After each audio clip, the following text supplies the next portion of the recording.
Your tea break and have had books and have had a good laugh. Well done for making it to 4 p.m. today.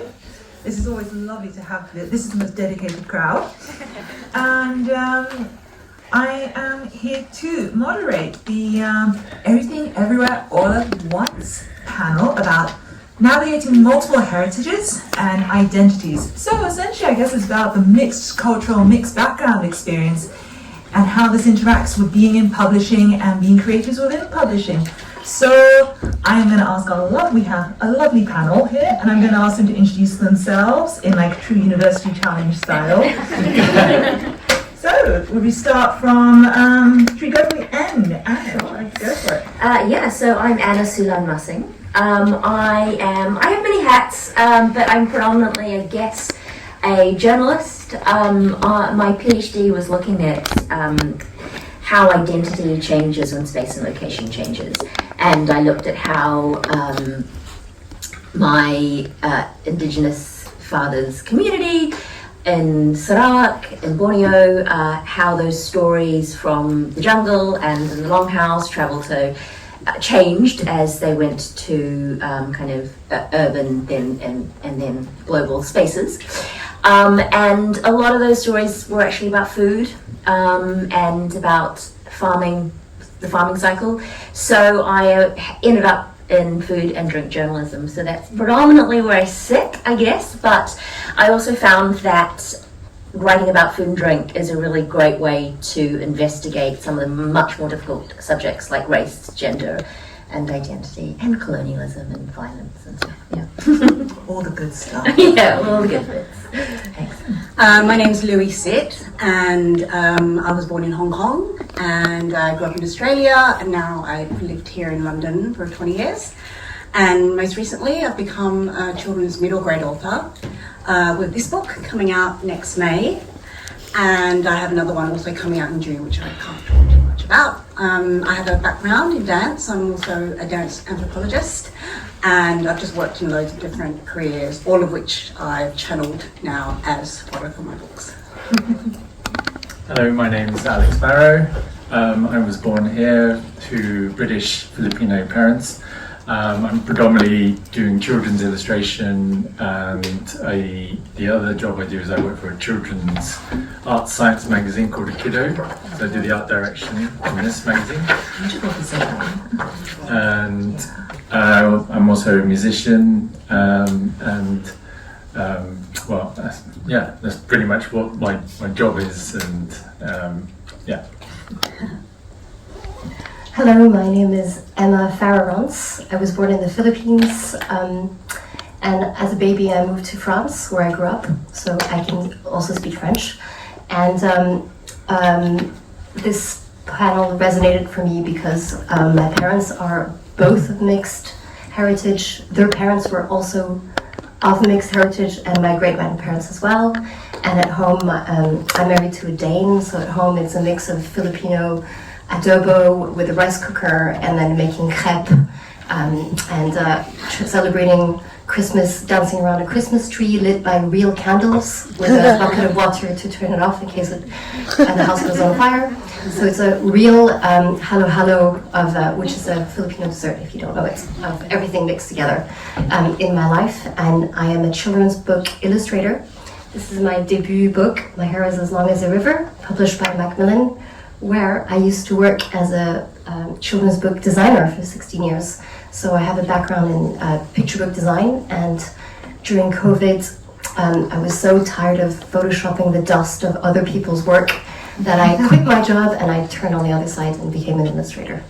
And I'm writing, I just met Simon & Schuster, my publisher, 2 days ago, and I am just about to embark on a 4-book series of young early reader series, and the character will be me as a child, set in a fantasy world. So as you can see, we've got a panel here who's traveled many worlds and wear many hats and have many experiences to share and talk about. So my job is to try and ties this from you all today. And so I guess the first question, it's a little bit of a direct one, but like, why now? Why is now a good time to be talking about like mixed experience, mixed identity, and why do you even want to talk about it? You like to take it away.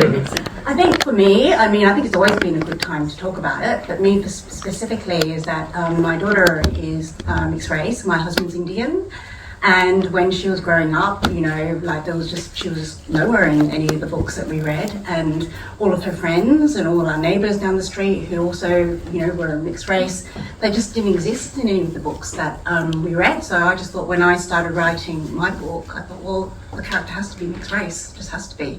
Right. Yeah. So, representation is just not there, right? Mm-hmm. That's the reason for me. There's definitely a growing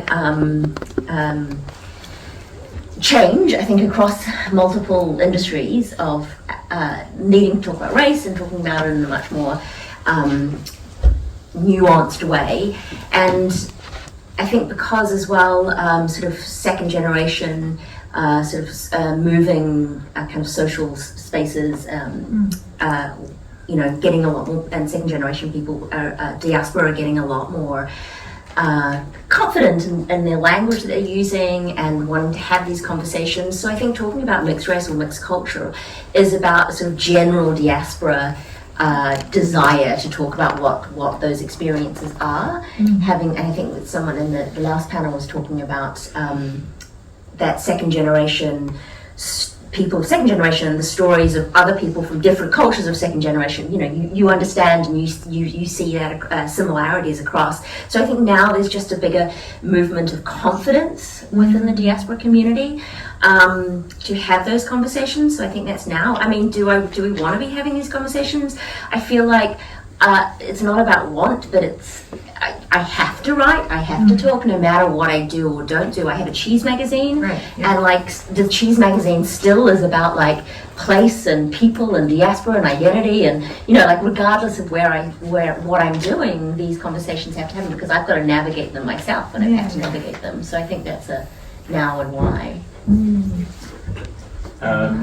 I can maybe add that when illustrating children's books, my experience from what was when we started doing this series called If I Had series, which was first published in 2016.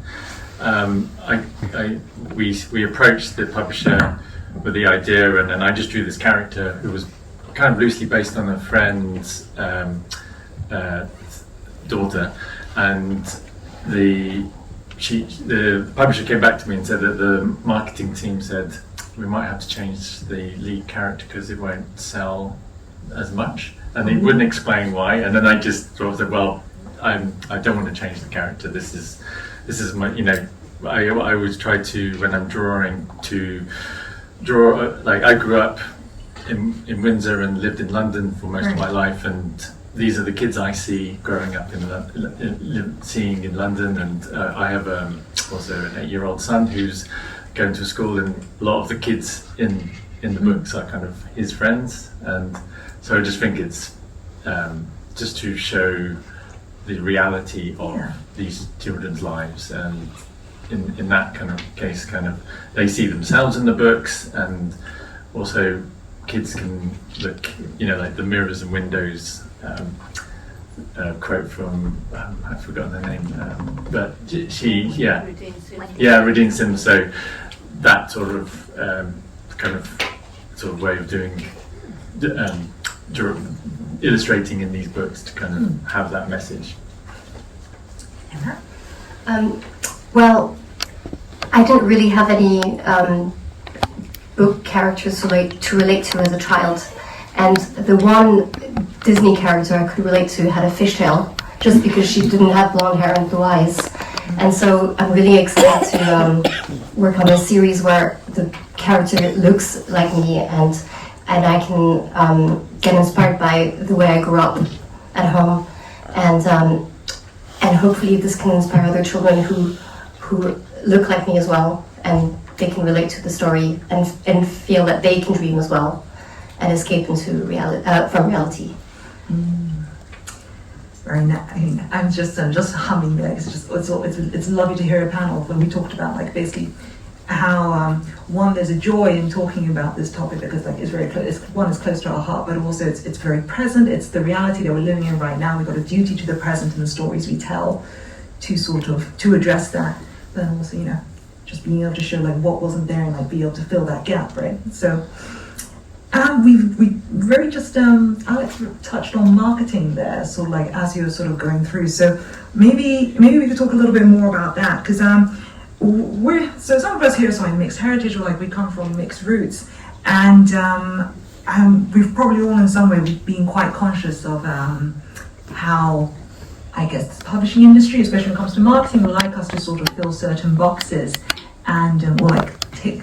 This phrase has come up a number of times today, but like tick particular boxes. But being mixed people, we might not necessarily very neatly fill like a category as such.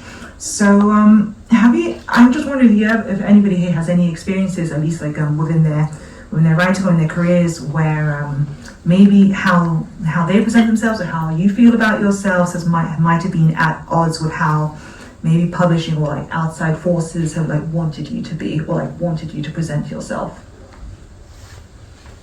Who'd like to start? I think, I'm not quite sure if this is answering the question, but one of the things about being mixed is being ambiguous, and that ambiguity is a privilege a lot of the time. You know, in the sense that I don't necessarily get violent racial reactions from people, because people have to pause and go, I don't really know what you are. But so that also comes up with some very weird things. Someone's gone to me like, I don't know what you are, you're kind of orange. So yeah, exactly. But in that sense, I haven't had the same sort of violence as other friends of mine have had. But also what that ambiguity does in terms of things like panels or representation, or if people want comments on things, is that you become like much more palatable. Your diversity light, you know, and there's a real danger in that, and sometimes it feels incredibly uncomfortable because you know that you're like on an entirely white panel and you're the only non-white person on there, and that feels very uncomfortable. Right. And so I think sometimes there's that element of just sort of knowing how that fits in, and then sometimes having to almost perform a cultural difference, because you're very aware that you have to represent something that isn't being represented and being different. I mean, in terms of sort of tick boxing and the publishing world, my book, which is out in February, I've got flyers everywhere. You can get it, and you can pre-order. Please pre-order. In terms of marketing, that's very important. It's literally about like the tick boxes and what how and why we fit into things. So it's called, you know, Chinese in any other Asian, which is, you know, how do you fit into all these things that people want you to fit into or not fit into.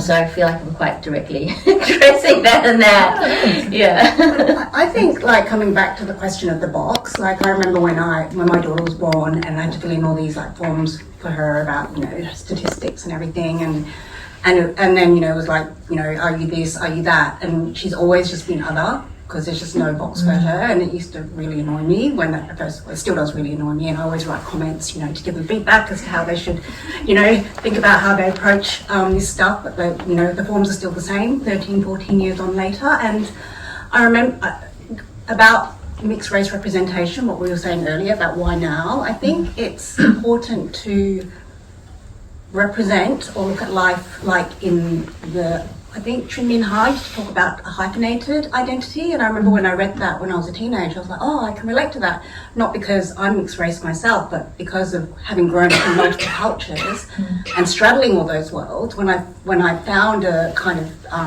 person who explained, or, you know, kind of talked about it that way, I felt really at home in that space, and I thought this is an important space to write about and write from, and to not have to kind of necessarily put it in a box necessarily, but to kind of explore all of the worlds within it. So I think that's the other reason why it's really important to write about the multiple heritage mixed race experiences that we have. Would either of you like to add to that? Or you can luxuriate in what's been said. Yeah, no, it's all, yeah. I think for me, because I'm primarily an illustrator, I think one of the ways I can do that is add little hints at where my characters are from, with the home setting, for example, without having to shout that the character is Southeast Asian. There can be little nods to flip-flops on the side or rice cooker.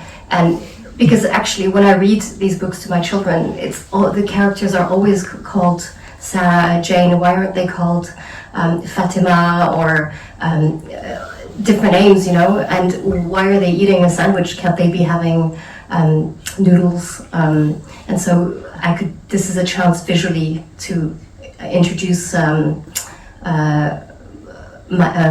variety in a picture book. And this is where illustration and picture books have that power, don't they? Because they are very, very visual. And you can sort of, you can have that sort of, I think someone mentioned it earlier, the incidental representation is quite easy to sort of slide in. Yeah. And you can, and it's not necessarily a story about like being mixed race or being mixed culture or mixed heritage. And you can still, you know, present a mixed family. It's a normal to which like sort of stories can apply to. Do you look like you want to say something? Do you? No. I mean, I'm always, if I have the opportunity, I always put like a little jeepney somewhere. Oh. Illustration to give a little, like, and yeah, like you said, it's well, with illustrations, I think you can be a bit more. You can be more like words. You just read out and it says it straight away. But a picture can be, depending on how you look at the picture, you either see it or you don't see it, or you don't. It doesn't trigger any. Like, oh, that's this thing. Like, oh, I guess you have. I get that is one of the perks of being an illustrator, is putting all these like little Easter eggs in your books, and That is quite fun. you know, if the publishers, I guess half the time they don't even see it, and then you get to show it. You know. Yeah, You know the people out there seeing it and they're like, oh look, he's added someone drinking hello hello or something. Yeah, a cheeky Easter egg, which is quite good fun illustration. Is that I feel like in my own, I think there's a couple there like adverts for like minimizing your facial pores. And it's a YA fantasy book, but of course like nobody can tell because it's just a poster in the background. Anyway, no, yes. And so this is just going to, you know, deviate away from these questions. But like, so when you were all like sort of growing up, and like, you know, I imagine a lot of you were readers, or like you enjoyed like sort of graphic novels or anything like that. But did you ever see like mixed characters or mixed roots? Or if you didn't, did you sort of find like what was the best thing you could like cling on to in the absence of anything? And should I go for an example? For my part, I feel like usually as an East Asian, and I was like a token East Asian in my class at school, but we're sort of expected to say that our favorite and most relatable Disney character is Mulan. But I will secretly say that probably my favorite and most relatable was Hercules. Primarily because I was also like a classics nerd, and he's a demigod, even though he's not in the Disney version. But I'm strongly related to his lyrics where he's saying like he'd go most anywhere to find where he'd belong, and I was like, yeah. So yeah. I guess growing up here in the UK, most of the stuff I was receiving was mostly like I didn't see anything Filipino. The only Filipino character in a kind of kids film I can remember was from Hook, Rufio, who's Filipino, and I was just whoa, it's, you know, it's like, I didn't even know he was Filipino. It was only like one of my Filipino friends told me, yeah, he's Filipino, man. And then I was just like, what? You know, it's just kind of realizing that, because I thought he was so cool. Yeah. And then it just made me, after like later discovering that he was of that heritage, that like someone to, you know, that you associate with, or, you know, you have a connection with that. I think it was the same with me when I found out The Little Mermaid was Lea Salonga. Yeah. I think I grew up before you guys, and I did. And for me, it was just anyone with dark hair. Honestly, I mean, there wasn't much around, or like even it's like the dark-haired Barbie. No, there wasn't any dark-haired Barbies around during like they were all blonde. So it was anyone with dark hair, and then I think when we used to go back to Hong Kong and I'd watch, you know, the kids shows in Hong Kong, it was all like Japanese characters and their eyes were really big like this, and I didn't relate to them either because they had pink hair, and so yeah, just black hair. I read a lot of fantasy as a teenager, and I think that was the space that I felt the most like represented, because people could traverse through different identities. There was so much difference there, and you could actually picture someone who looked like you, because again, it would just be like anyone with black hair would automatically be like, they've got to be Malaysian or what, you know what I mean? You could project that. So I didn't grow up with a TV, so I did a lot of reading, and a lot of fantasy reading. So I think a lot of stuff was I just had to make it up myself. But I also grew up in New Zealand, and we had a singer called Bitgaronga. Okay. She was half Chinese and half Maori, and she was so cool. And she like lived in Paris, and like, oh my god. And then there's also the Indonesian woman who also lived in Paris, and I've just forgotten her name, but she did Snow on the Sahara. And I'm going, yes, and I was like, oh my god, and I was like, we can be cool, guys. Like, I had no idea that like being Asian could be cool, you know. So empowering. And I was just like, cool. oh yeah, I can like. I mean, I could play the flute, so I'm not cool. But like there was this possibility of possibly a cool version of being Asian to these two women, where it's just like, yeah. Mm-hmm. I think I can very much relate to that, because I know I ended up in the fantasy genre. I feel like mostly because that was in a way like where I found something which felt sort of kindred, in the sense that we had parallel worlds, like our panel title, Everything Everywhere All at Once, is this idea that we're all people who, because of our multiple identities, have been moving through different worlds like all our lives. And so you have parallel worlds, shape-shifting, and I know, and also just like, for example, there were a lot of like half elves, half other creatures in fantasy, right? Yeah. So I know I sort of looked to them and to find the mixed race angst, which were not in other places. Having said that, though, I know there's like some idea of it. At least, so this is probably a fantasy question, but I was wondering what your opinion might be on this. But there's some criticism though when mixed characters appear in that genre, or like if mixed characters, probably also in historical fiction as well, when mixed characters appear, they tend to be either like gateways or bridges into those stories for a non-other reader. And there are some people who might say we'd rather the mixed characters were not this. So do you have any opinion on the mixed role as bridges and gateways? Yeah, it's really frustrating, I think, like that thing. I mean, like I understand the idea of needing kind of like translators, but I think that is a really frustrating thing. You know, why can't anyone just be something? But then I don't mean that in terms of like as a denial of these kind of mixed cultural experiences, but sometimes it gets quite tropey when they become these gateways, and I think that happens within like real lives as well, right? Like you then have to be the gateway into something else. And when I'm writing and editing and things, you know, it's making sure that when another language is being written, it doesn't get like you know, put in italics and things like that. It can just be there, and I think that's the same thing of like, oh, it's got to be I've got to signify that this is different, so that someone else can do a little research of why it's different or whatever. I don't know. Yeah, it can be quite frustrating. Anybody else want to say something? Take it away. No, I'm just trying to think of it in an illustration way. Let's see. Emma, go. Bridges and gateways, what comes to mind first? Do you feel like when you've been commissioned, does anyone like specifically ask for the characters to be racially specific or diverse or things like that? And do they ask you specifically to be like, can you represent everyone that is a little bit brown? You know, like, is there anything like that you feel? I mean, or do you feel any like sort of duty even to like do it, or like sort of do it right?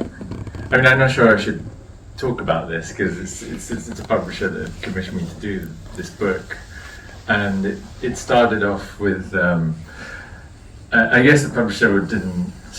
I don't know. I think they saw that I did these books, and they thought, okay, this guy knows how to draw kids of mixed heritage, and then they said, could you do a book about carnival? And then I said, what do you mean by the carnival? And he said, you know, like Notting Hill and things like that.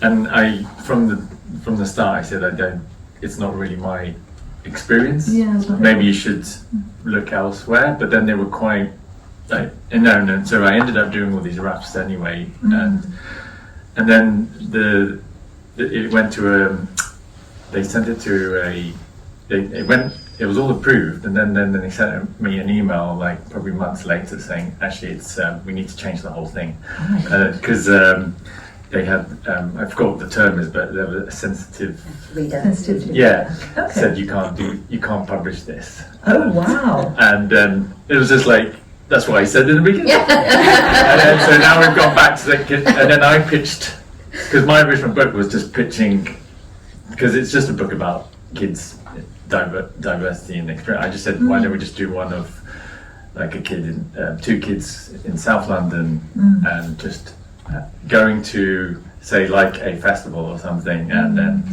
then they've gone with that now. So it's just that kind of. It took time. Yeah, it took.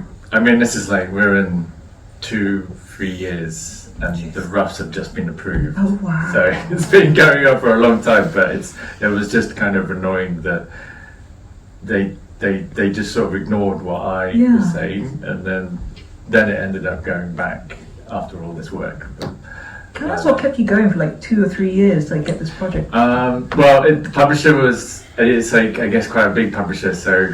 Yeah.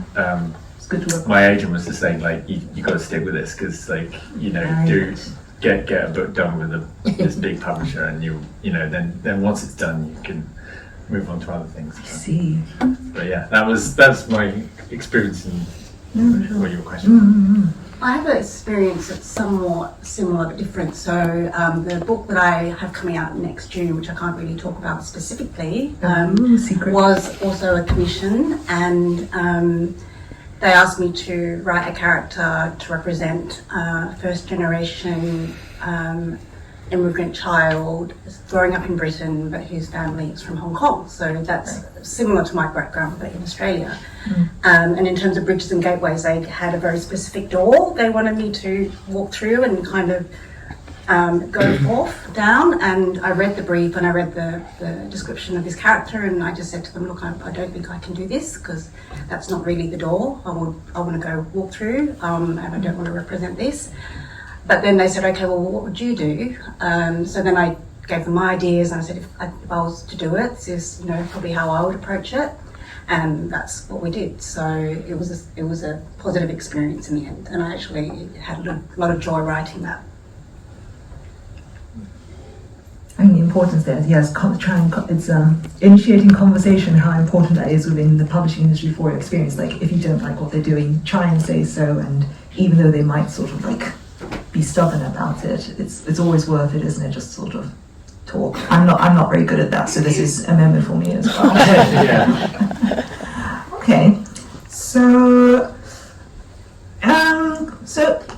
so just discuss this, like you've been in dialogues like your publishers about like sort of things you can do and like how you sort of, I guess, depict the characters and the like.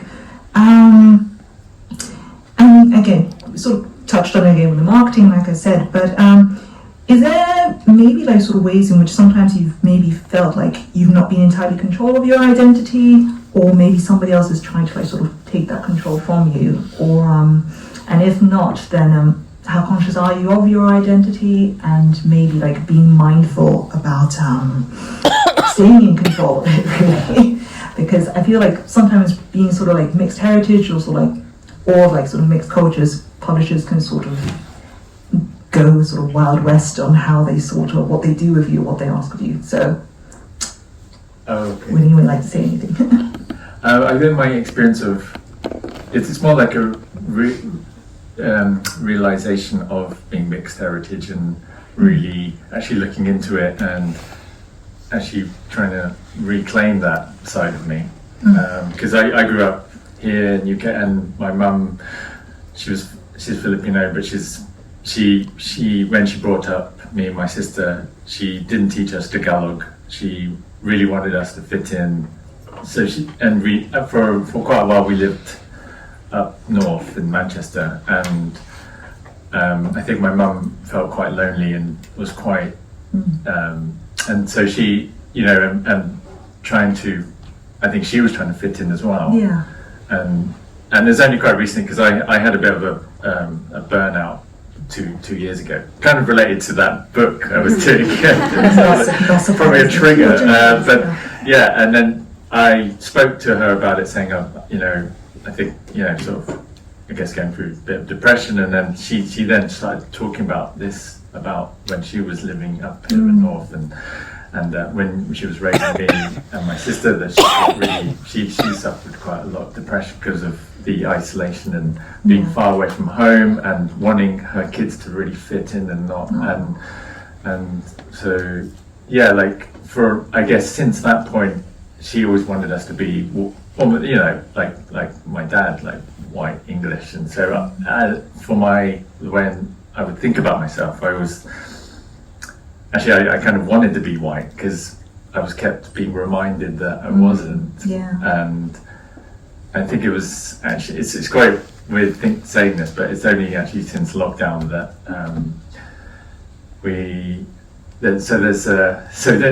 sorry, I'm going on a bit, but there's these illustrators called Yup Fun. I don't know if you know them, but they started doing this little podcast where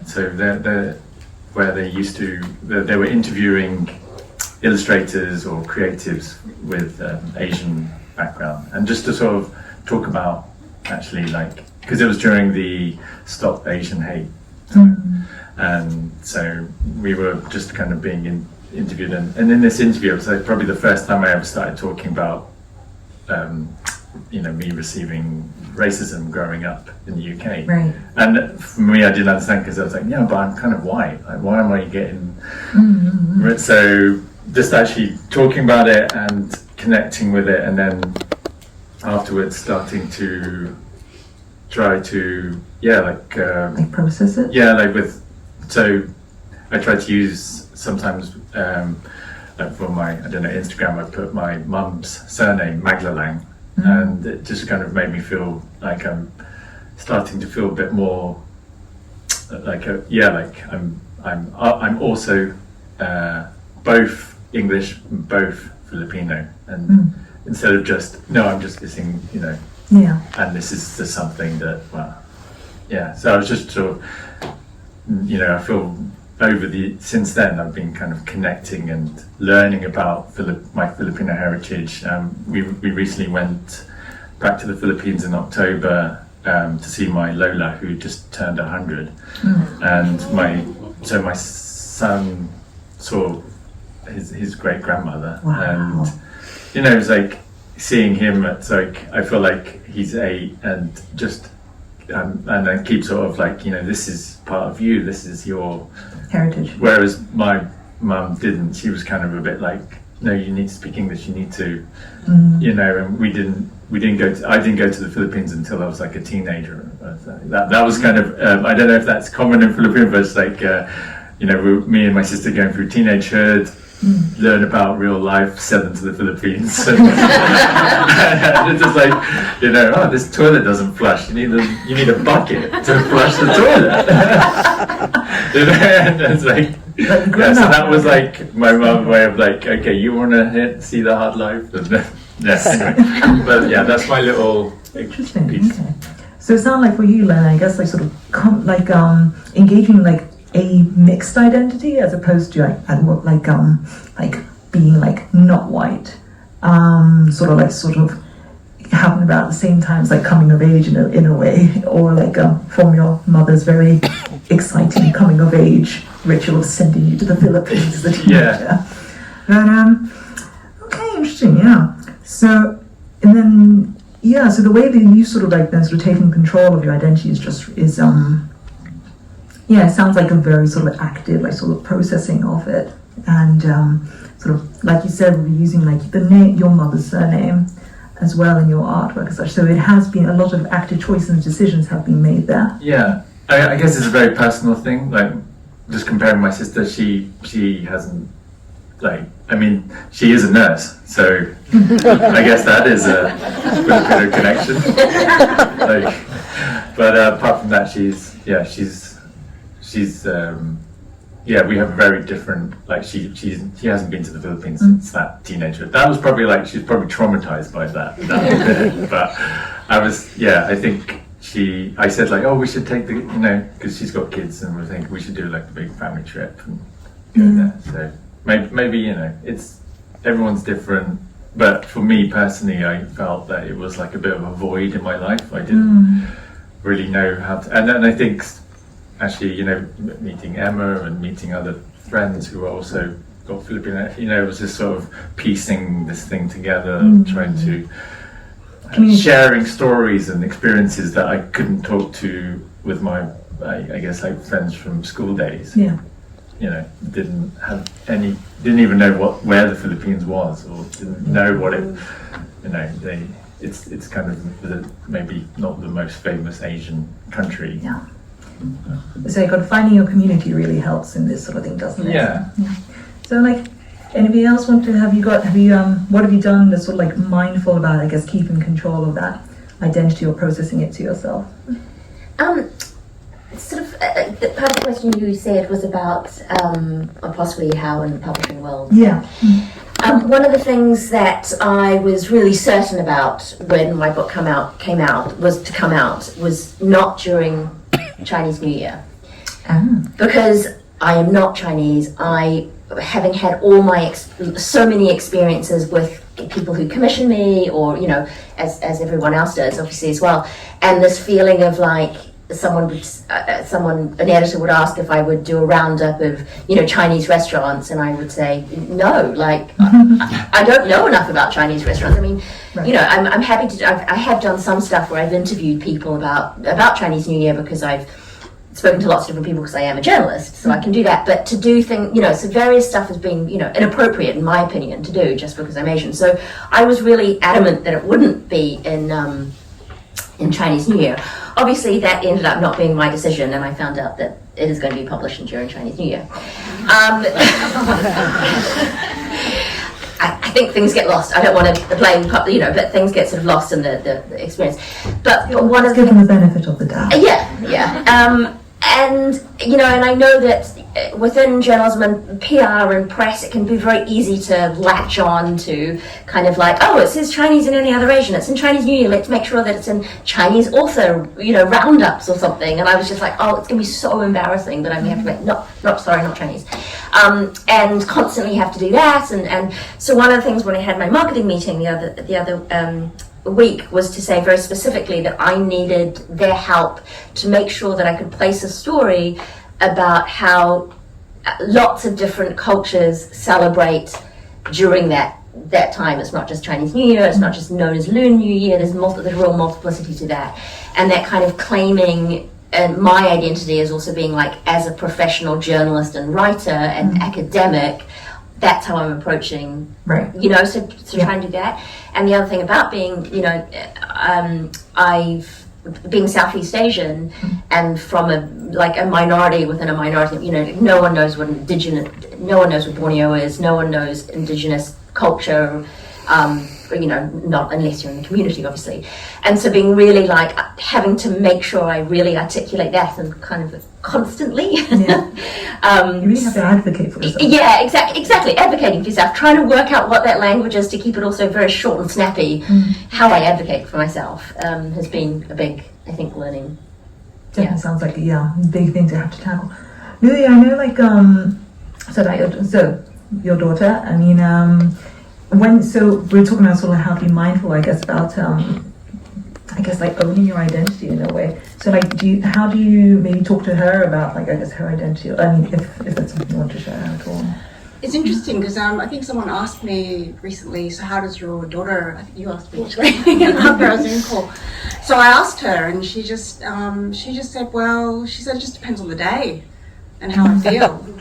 So I said, that's cool, Yeah. I feel like I guess it's a bit like sort of code switching and like this being when you're in one environment, sort of adapting as you go, that sort of shape-shifting chameleon thing, isn't it? Yeah, so she said, I was born here and I've grown up here, so I feel very British, but I also have, dad's Indian, you're Chinese, and I have Australian citizenship, so she said it's just all good. She doesn't feel the need to kind of have to qualify one or the other. I wonder if this is the sort of thing when, like, I feel like when I was in school, I sort of qualified less, and then having come out into the adult world, and especially in publishing, and quite recently, this whole sort of discussion, like, authenticity and who's qualified to tell what stories and like who's qualified to talk about what subjects, having to think about it more. So I hope I really wish, I really wish that her sort of chillness with the whole thing could continue. Hopefully it will, because we're all here, right? We're all here. Everyone is here, right? Yeah.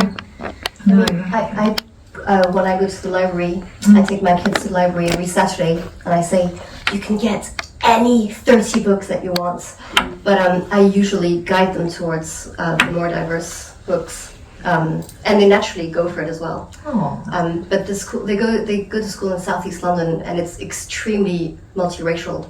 And I identify with Louis' daughter because when I went to school, I didn't go to a traditional French school. I went to a bilingual school, and if you weren't half this or part that or speak this language, you were the minority. So all my friends were half Japanese, half Korean, Lebanese, Italian, Colombian. So this was my normality, and I've never had to justify or explain. And then I moved to London, where everybody's like that as well, except in publishing, where actually most of the people were white. But this is changing again, and all my ex-colleagues are aware of this, which is why it's really exciting to purposely commission illustrators of a mixed background, because they can, and authors as well, because they can naturally input their influences, and that's what's so beautiful. So yes, it's changing, and I'm happy to hear that your daughter doesn't feel she has to explain. I mean, my kids were born here, and they don't feel they're not British, but they're proud to be a mix of everything. They think they're secret agents. Nice.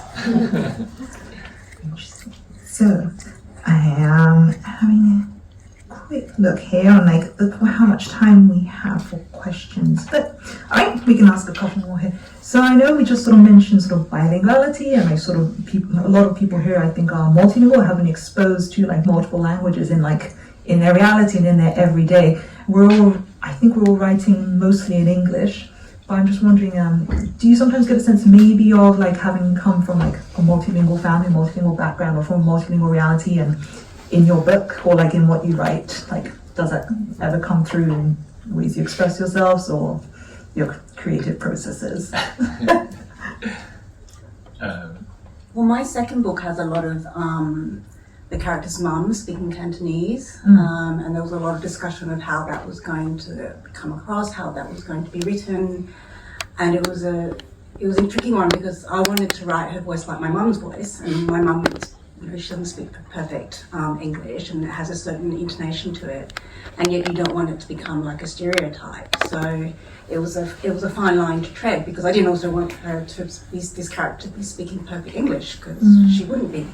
But I think I hope we got the balance right in that aspect. All right. So I mean, I haven't done it I've done it in music. okay. So we have this band that I started off with my friend Dave, who's also, his mum's from Malaysia, and so we called the band Malfino. He's Malaysian, I'm Filipino, because it's also half and half, and so we stuck that together. And then one of the songs he sings in Malaysian, and I do sing a song in Tagalog, but because my mum didn't teach me Tagalog, it's very, there's only one word actually. But it's quite catchy. You say maganda, malfino. But so that's sort of one way I've managed to put that sort of thing in. But. But language is, so I speak very bad Iban, like non-existent Iban, but I can understand like in little bits and pieces. But like language is a way of thinking, right? So I think that's one thing I grew up like listening to it and understanding it. And one of the things, so I also write poetry, and so I prefer creatively. I think why I like poetry is because of this understanding of time that gets to shift, which is very much like an Iban way. There's no past or future tense, and also then the way I sort of approach. I mean, I write non-fiction, but the way I approach some of that writing, or how I'm telling the story, or even though it's non-fiction, is very much outside of a binary way of telling it, which was quite tricky with my book, because we sort of agreed to sort of like chronological way of writing it, and then when I was writing it, I was like, this feels off. And my editor was like, I think once I'd written it, like, we need to change the whole structure. Like, it needs to shift around because it just didn't. Yeah, but it just didn't feel right because I was telling, you know, and so now it's so much more thematic even within this. The other work that I do, like, I have a podcast about the history of pepper, but that was super like it's a history of a podcast about the history of pepper. Yeah, it's called Taste of Place. It's like a 10-episode podcast, and that's incredibly narrative and that dives into like a very cultural, and that I think very much that's because of growing up with these Iban stories, and I do speak Iban in it actually, but that there is like my even approaching academic non-fiction. It's very non-binary, non-linear, and I think that is a language that I've learned because of growing up in Sarawak and being surrounded by Iban. Language is interesting, isn't it? Because like I can speak Cantonese, but I don't speak it here because I have no one to speak it with. So I rarely use it. And then for some reason, when I speak to my parents or see them back in Australia, I'm just fluent immediately. So it's just quite bizarre. I don't know if anyone else has that, but it just kind of clicks into place. Even if I'm only speaking it 3 times a year, it just seems to come from this place of memory, but in the real time when I'm speaking to them.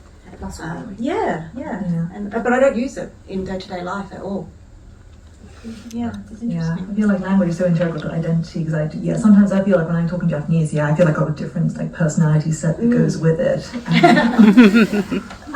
One that is better like able to fit into that culture, which is probably says a lot about me and my personality and how I engage with my identity.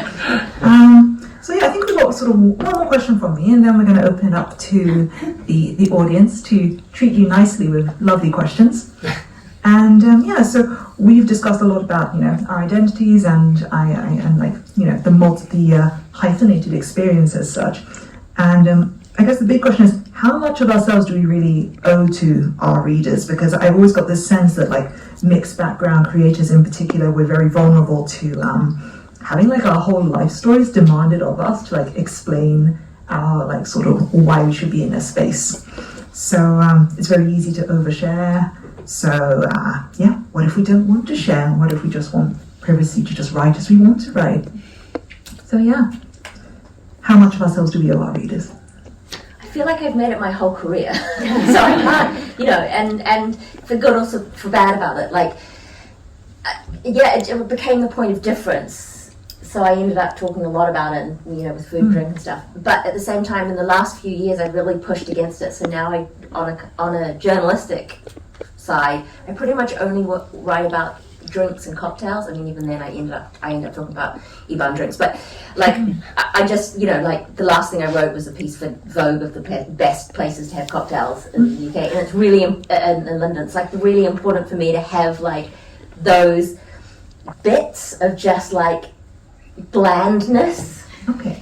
Just like it doesn't matter what, I don't know. But that's a very recent thing where I've kind of kicked back a little bit to I guess what do I, because I think you're right about this thing of like needing to say why you're here, what your journey is, right, what you represent, which part is what part, like belongs to who, and that kind of stuff. And it's this weird thing of like I don't know if you guys have ever had this, but I know like there's a danger, for example, when somebody says to you like, oh, what are you? And you say, well, I'm this and that, and they go, oh my god, how did your parents meet? And you have these like really intimate conversations with total strangers that just like never gonna happen with anybody else. So, and then like you told this whole stranger like your family history for 3 generations. Sometimes they're a bit disappointed as well because they have an idea what you are. They want to play this game where they've guessed what you are and they want to check the answer. Box things. I know the whole what thing, isn't it? I had that actually at a wedding. I was at a wedding in Germany, and everybody was singing in German, and I was pretending. I was going carrots, potatoes. They were all singing in German, and then the bridesmaid, German, turned to me.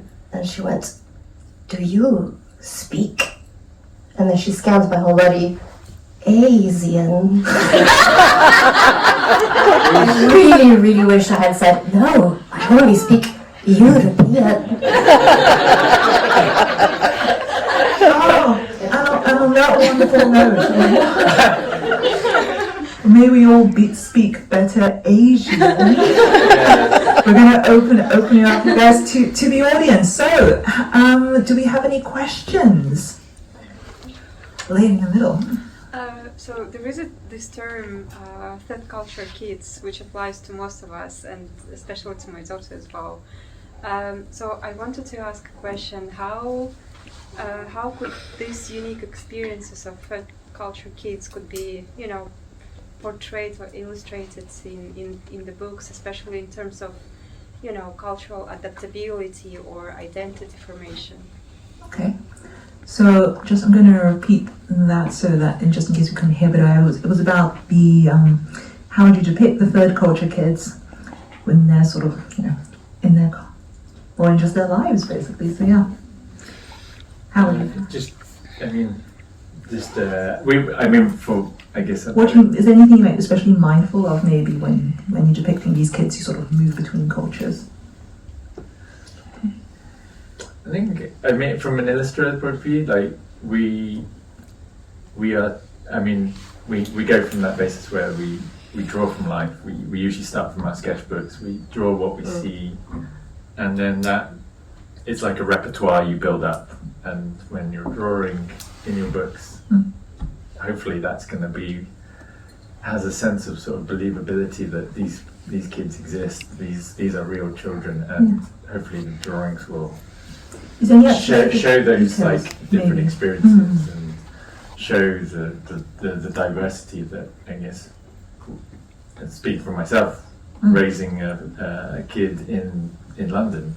I don't know if that answers the question. No, it's a good start. Yeah. I think I would just always start from the point of character. Who is this character? What do they want? What's stopping them from getting what they want? What's their environment? Who are their friends?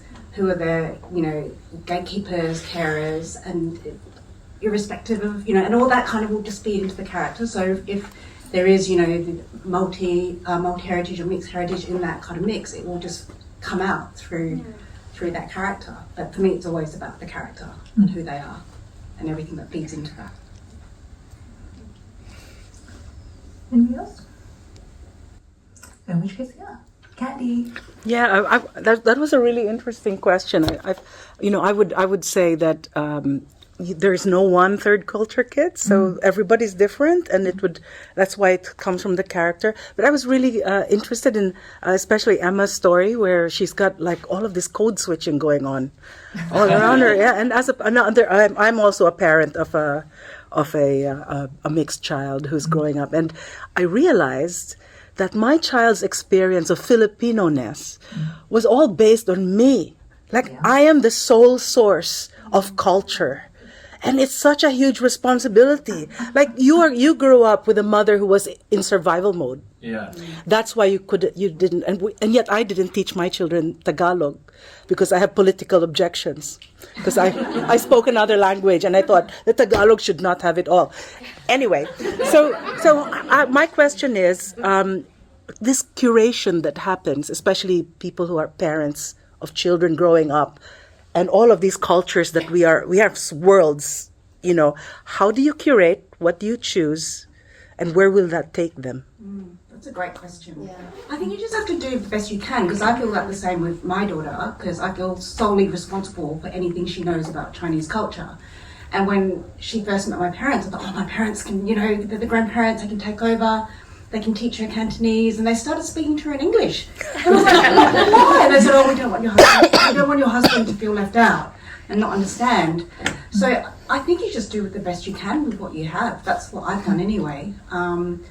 But it is a cipher and a filter, because things that I know and things that I think are important are what will pass on to her. And I guess when she's an adult, hopefully if there's things that she is interested in, she can explore those for herself and find avenues for that. But I can relate to that a lot. I do it with culture. I do it with exhibitions, books, music, food. So my kids like to eat gimbap at home. We listen to Sulan. Suleiman's music. His favorite comic book is an Ivory Coast author, and it's called Kisi. It's all set in the Ivory Coast. It's hilarious, little girl. So we just do it that way, and we just expose them as much as possible to everything. I don't have kids, and my mother was white, and I grew up predominantly with my mum. But my understanding of being my mother taught me how to be Iban, and that is quite. She just was so kind of, and that's quite a funny thing of this idea of the source of what your culture is, And she just was so, and she didn't do it purposefully, but she was just so constantly clear about reminding me and my sister that we had this other culture, and that was a difference that wasn't difference. It was just something that was part of us. So it was always this curiosity, and it's something I needed to know more about, because I heard all these hints and stuff, and obviously from my dad as well. So I did my PhD was the most PhDs are very selfish anyway, but the most selfish thing was I did a PhD to find out who I was, I think, and that's kind of all most people who from multiple cultures kind of end up doing is to find out about themselves. They go on their own little journey, which is exciting. Yeah. Actually, can I answer that a little bit from my end? Is that in terms of the cultural curation, my mother was actually kind of good at points, in the sense that when she didn't know about a section of a culture, she would tell me, in the sense that she was very aware of her limits, and she actually made me quite aware of her limits as well. So in that case, she was quite good. And the other thing was that in terms of whether to teach me the culture or not, she had the negative example of my dad there, because what happened to my dad was that, so my dad was half Indian, and his dad decided to have him totally assimilate. So he taught him no language, no culture, nothing about his family back home, totally cut him off about everything possible about that culture. And so my mom looked at him and thought that's sad, and decided that she would do a bit more, put effort into, invest time in me. So that's my end of things. Okay. Any other questions? Actually, can I just say one thing? I came back from the Philippines, and at Christmas, and my 9-year-old son decided to ditch his English accent and turn Filipino. At the airport, said, "Mommy, can I please have some water?" I think I am exposing him as much as possible to the Philippines. He's doing an excellent job. He's good at code switching, isn't he? So I'm now doing, this is now what I'm going to do. Okay. Anything else? We got little gentleman now. Or lady, sorry, I can't see, my glasses are foggy. Hello. Hi, so I know Alex is a musician, but if you lots of authors, when they first start out, they have a job on the side. So if you had a job on the side, what was it? What would be your side job? So I can answer that whilst you guys want to think about it. So I initially, when I was trying to get my writing career off the ground, I was doing some translating, and not very successfully. I ended up in it exists, but a kind of translation black market, where you're not really supposed to be doing it, and then these books are being illegally translated. I don't know what happens to them, but basically it's the pirate editions of books from Japan and stuff, I guess. But so I got paid minimum wage to do all these. But anyway, yes. So I was doing. I got out quickly, and I was doing some translation. So there was this I was sitting at that sort of in between cultures aspect was there. So. Any side strange job? Side strange jobs. No, What would you be doing? Very professional side job. Very I think I would just be a book designer. That's what I did on the side. Apart from music, I did the evening thing where I was painting tattoos, but in a kind of working men's club cabaret type setup. Yeah, that's the most nervous thing I've ever done. Tattooist too, because you're so close to them. Wow. But it was painting, so it wasn't needles. Still. Okay. Well, for me, till fairly recently, I just basically worked in an office, and I worked for the Royal Academy of Dance in the Benesh department. So Benesh is the way they record movement through a certain kind of language. So that's what I did till recently. I mean, I still have a side job, and I will always probably writing, publishing a book costs you money. It doesn't really, unless you're really famous, and it does really, really well.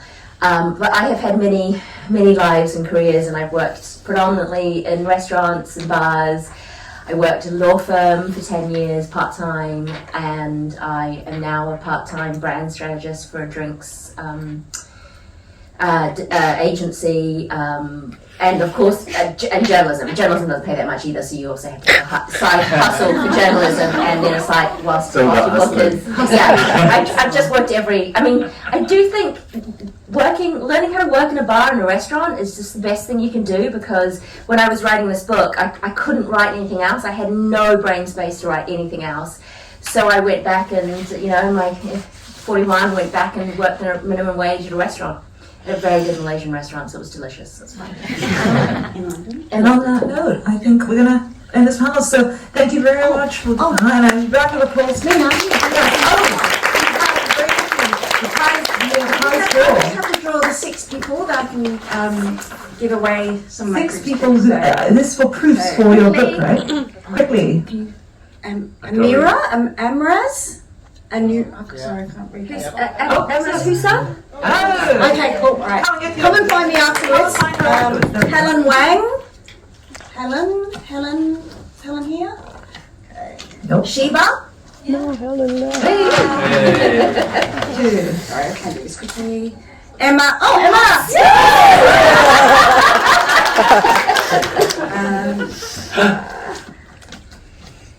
Christian Parsons. Oh, congratulations. And Justine Les-Smith. And lucky last is Sumi Waters. One